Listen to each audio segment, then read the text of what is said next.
மாலையும் தாலியும் இல்ல கல்யாணம். விட்டு சொன்னேன்ல, அவகிட்ட சொல்லிடுறேன்.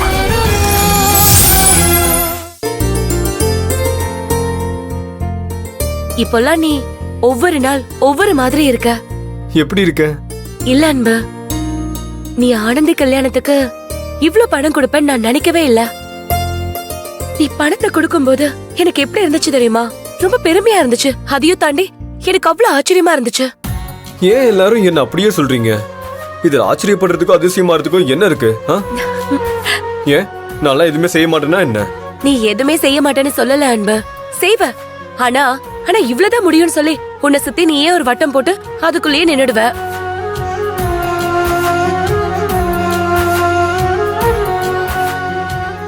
தேவைக்கானதை செய்யணுங்கிறத தாண்டி நீ செய்யறதுக்குள்ளேயே அந்த தேவையை அடக்கிக்கணும்னு நினைப்ப. அப்படிப்பட்ட நீ 1 லட்சத்தை தூக்கி கொடுத்தா ஆச்சரியப்படாம என்ன செய்வாங்க?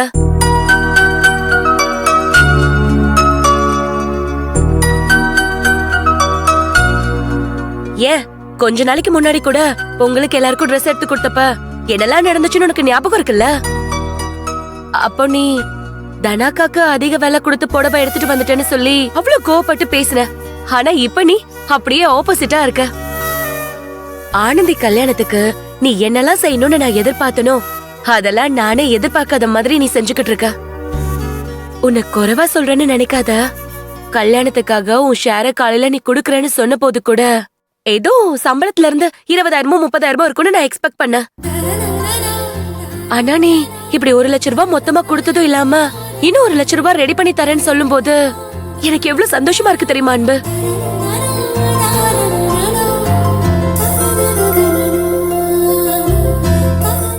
நீ இப்படி நடந்துகிட்டத பார்த்து அத்தை முகத்துல எவ்வளவு சந்தோஷம் பாத்தியா?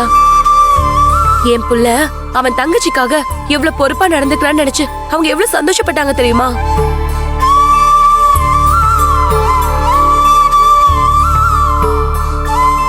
அவங்க முகத்துல அப்படி ஒரு சந்தோஷத்தை பார்க்கும்போது இதுதான் என் புருஷன் அன்புன்னு எனக்கு எவ்வளவு பெருமையாவும் கர்வமாவும் இருந்துச்சு தெரியுமா? இந்த அன்பை பார்க்கும்போது எனக்கு ரொம்ப புதுசா தெரியுது. இது பாருஷாலினி, ஒரு சூழ்நிலை தான் மனுஷனை மாத்துறதுக்கு காரணமாவே இருக்கு. பொங்கலப்போ என்கிட்ட காசு கம்மியா இருந்தது. கல்யாணமாகி நான் உனக்கு எதுவுமே பெருசா வாங்கி கொடுத்தது இல்ல. அதனால உனக்கு ஒரு காஸ்ட்லியான புடவை வாங்கி கொடுக்கணும்னு நினைச்சேன். மிச்ச பணத்துல மத்தவங்களுக்கு கம்மியான ரேஞ்சில புடவை எடுத்தேன்.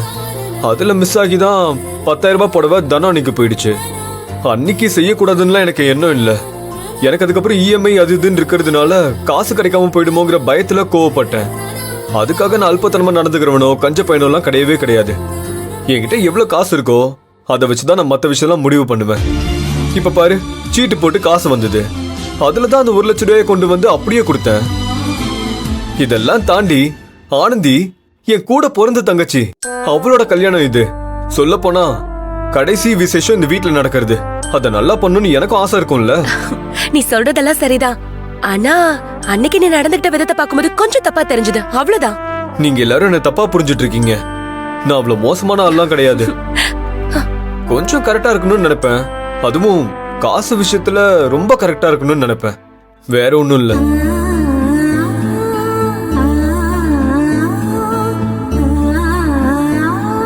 அதுவும் ஏன் சின்ன வயசுல இருந்தே கஷ்டத்தை பார்த்தே வளர்ந்தவன். அதனால மட்டும்தான் எனக்கு எல்லாமே செஞ்ச என்னோட குடும்பத்துக்காக எப்பவுமே என்னால முடிஞ்சதை செய்யணும்னு தான் நினைக்கிறேன். ஆனா என்னோட சூழ்நிலை, அப்போ இருக்கிற மனநிலை, வீட்டுல நடக்கிற பிரச்சனை, வேலை டென்ஷன், இதெல்லாம் தான் என்ன அந்த நேரத்துக்கு அப்படிலாம் கோவப்பட வைக்குது, சண்டை போட வைக்குது. அதெல்லாம் என்னோட கண்ட்ரோல் மீறி நடக்கிற விஷயம். அதுக்காக உங்க எல்லாருக்குமே நான் இப்படிதான், உங்க யார் மேலேயும் எனக்கு பாசம் இல்ல, அக்கறை இல்ல, பெரியவங்களுக்கு மரியாதை கொடுக்க மாட்டான்னு என்னை பத்தி நீங்களே ஒரு பிம்பத்தை கிரியேட் பண்ணி வச்சிருக்கீங்க. அதுக்கு நான் என்ன பண்ண முடியும் சொல்லு?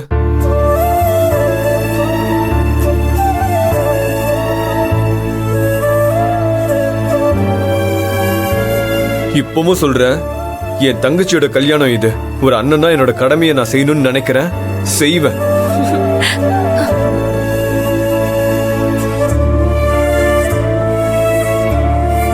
சரி, ஓகே, நான் ஃப்ரெஷ் அப் ஆயிட்டு வரேன். சாப்பிடுறதுக்கு எதாவது எடுத்து வை. அன்பு, நான் இவ்வளவு நாளா பார்த்த அன்பை விட இன்னைக்கு பார்த்த அன்பு எனக்கு ரொம்ப பிடிச்சிருக்கு. நீ இப்படியே இரு, எனக்கு அது போதும்.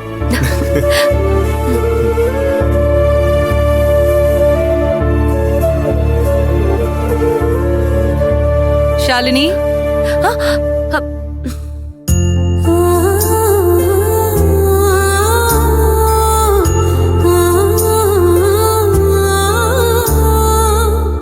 அம்மா பாத்தியாம்மா உன் பையனை? எப்ப பாரு நீ திட்டிக்கிட்டே தானே இருப்ப. அவனுக்குள்ளேயும் ஒரு நல்ல மனசு இருக்குமா? என்ன பட்டு பட்டுன்னு கோவப்படுறான், அத மட்டும்தான் நான் அவன்கிட்ட குறையா பாக்குறேன். கோவத்துல நிறைய வார்த்தையை விடுறான். அது எனக்குமே சில சமயங்கள்ல வலிச்சிருக்கு. ஆனா அவன் தப்பானவெல்லாம் கிடையாதுமா. தங்கச்சி கல்யாணம்னதும் எப்படி அங்க இங்கன்னு அலைஞ்சு பணத்தை எடுத்துட்டு வந்து கையில கொடுக்கறான் பாத்தியா? நான் அவன் கொடுத்த பணத்துக்காக ஒன்னும் சப்போர்ட் பண்ணி பேசல. எப்பவுமே சின்ன சின்ன விஷயத்துக்கெல்லாம் பெருசா பிரச்சனை பண்ணுவான். ஆனா இன்னைக்கு இந்த கல்யாணத்துல நான் இருக்கேன், எதுவா இருந்தாலும் பாத்துக்கலான்னு நமக்கு சப்போர்ட் பண்றான் பாரு. அதான் எனக்கு ரொம்ப ஆச்சரியமா இருக்கு. எப்படி காலையிலேயே நம்ம அண்ணி செயினை கழட்டி கொடுக்கும் போது எனக்கு ஒரு உணர்வு இருந்துச்சோ, அதே உணர்வை தான் நான் இப்போ அன்புகிட்டயும் பாக்குறேன்.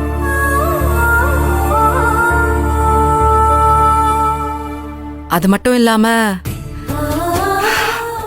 இந்த குடும்பத்துல நடக்கிற கடைசி விசேஷம் அது நல்லபடியா நடக்கணும்னு ஒரு பெரிய மனுஷ தன்மையா யோசிச்சான் பாத்தீங்களா? அதைத்தான் நான் வியந்து பாக்குறேன். இவ்வளோ நாளா அவன் ஒரு சின்ன பையன், அவனுக்கு எதுவுமே தெரியாது, கோவப்படுவான், வார்த்தை விடுவான், அந்த ஒரு விஷயத்த வச்சு அவனை தப்பா நினைச்சிட்டு இருந்தோம். ஆனா எவ்வளோ பெரிய விஷயத்த நம்ம யோசிக்காதப்போ அவன் வந்து பண்ணிட்டு அது ஒரு விஷயமே இல்லைங்கிற மாதிரி வந்து பேசினான் பாத்தியா?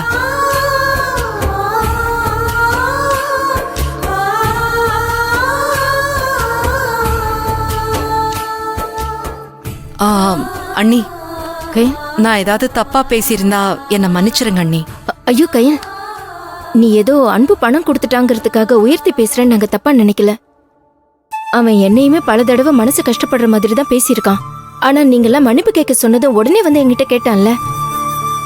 நீ எவ்வளவு தடவை சொல்லியிருக்க, அன்பு ஒரு குழந்தை மாதிரி, அவன் போலீஸ் யூனிஃபார்ம் போட்டதுனால அவன் பெரிய மனுஷன் இல்லைன்னு. அதை நான் இன்னைக்கு உணர்றேன். அவன் ஒரு குழந்தை மாதிரி தான்.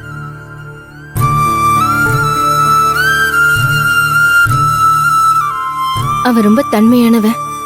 அவன்கிட்டயும் நல்ல குணங்கள்லாம் இருக்கு. என்ன ஒண்ணு, அடிக்கடி வார்த்தையை விட்டுருவான். எனக்கு அன்பு மேல கோவப்படணும்லாம் ஒண்ணும் இல்லம்மா. அன்பு கிட்ட எனக்கு ஒன்னும் தனிப்பட்ட கோவமோ வருத்தம்லாம் ஒண்ணும் இல்ல.